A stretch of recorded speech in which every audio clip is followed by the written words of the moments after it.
Welcome back to my channel. কেমন আছো students? আশা করি তোমরা সকলেই ভালো আছো এবং মন দিয়ে পড়াশোনা করছো। আজকে আমি তোমাদের 5 নম্বরে কিছু প্রশ্ন নিয়ে এসেছি ক্লাস 7-এর। তো চলো দেরি না করে শুরু করি। আজকের আমাদের প্রথমে প্রশ্ন সেটা তোমার অনেক সময় আসে যে ভক্তিবাদে উত্থানের কারণ কী ছিল। তো খ্রিস্টীয় ত্রয়োদশ-পঞ্চদশ শতকে সমগ্র ভারতবর্ষে ভক্তিবাদের প্রসার ঘটে। উত্থানের কারণ প্রথমটা হচ্ছে তোমার অলভারো নায়নার সাধকদের প্রচেষ্টা, তারপর ব্রাহ্মণ্য, বৌদ্ধ, জৈন ধর্মের অসারতা, রাজপুত ও ব্রাহ্মণদের ক্ষমতা হ্রাস, ভক্তিবাদী সাধকদের আবির্ভাব ইত্যাদি। এগুলো লিখে তোমার এক একটা করে পয়েন্ট দিয়ে দেবে, ঠিক আছে? আচ্ছা, তারপরটা দেখো, গুরু নানক সম্পর্কে একটি টিকা লেখো। এটা বইতেও আছে, তোমরা করলে করতে পারো। মধ্যযুগের ভক্তিবাদী আন্দোলনের অন্যতম শ্রেষ্ঠ প্রচারক ছিলেন গুরু নানক।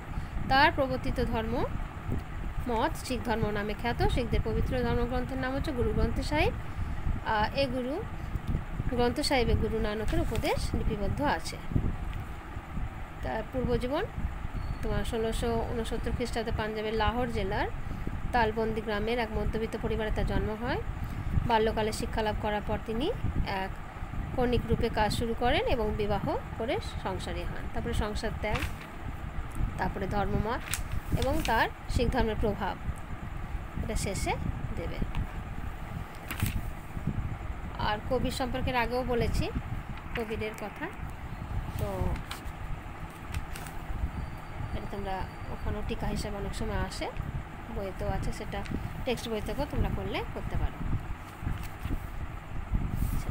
পরে আমরা যাচ্ছি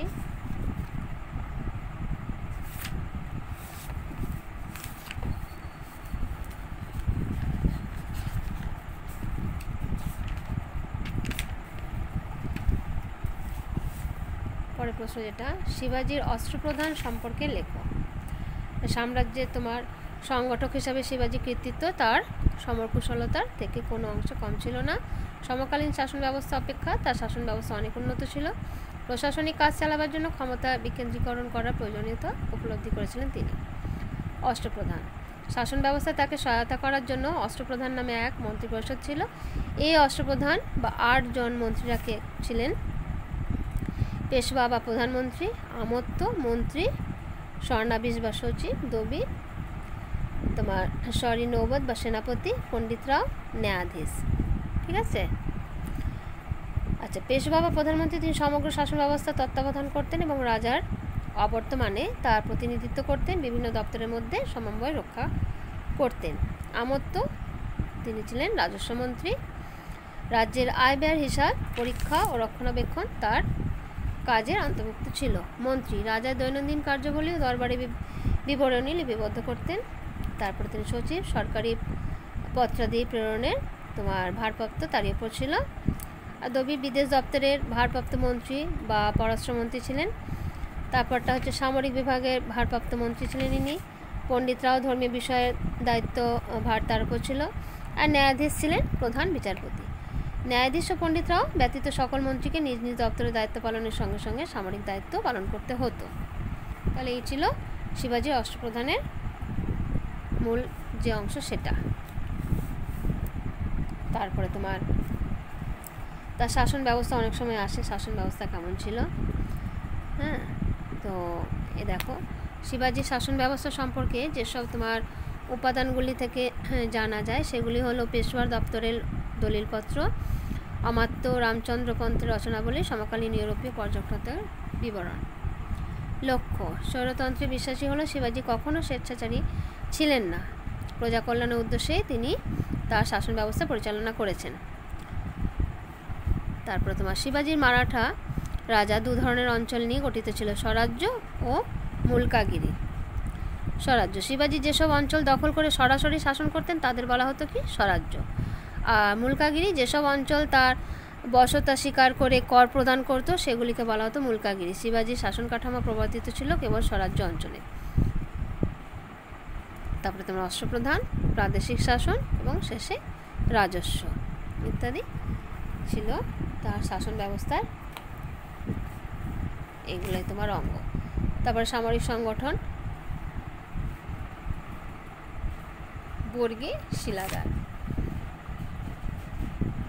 বর্গী ছিল সরকারি স্থায়ী সৈন্য, যারা সরকার থেকে অস্ত্র পোশাক ও নিয়মিত বেতন পেত। আর শিলাদার ছিল ভাড়াটে সৈন্য, তারা নিজেরাই অস্ত্র ও তোমার অশ্ব সংগ্রহ করত।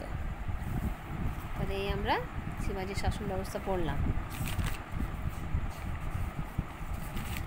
আর আরেকটা প্রশ্ন অনেক সময় আসে, মনসবদারি প্রথা কে প্রবর্তন করেন, এর বৈশিষ্ট্য কী ছিল? মুঘল সম্রাট এটা প্রবর্তন করেছিলেন। মনসব কথার অর্থ হচ্ছে পদমর্যাদা। ঠিক আছে, এর মনসবদারদের স্তরবিন্যাস তাকে ভাগ করা হয়েছিল বৈশিষ্ট্যগুলির মধ্যে। প্রথম হচ্ছে মনসবদারদের স্তরবিন্যাস, তারপরে হচ্ছে যোগ্যতার ভিত্তিতে নিয়ম, তারপরে হচ্ছে জাট ও সওয়াব, তারপরে বেতন ব্যবস্থা, তারপরে জায়গির প্রথা।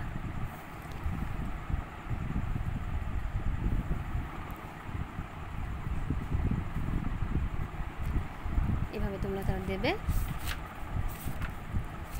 আচ্ছা, তারপরে আমরা শেষের লেসন থেকে একটু দেখি ভারতীয় সংবিধানের প্রধান বৈশিষ্ট্যগুলি কী ছিল।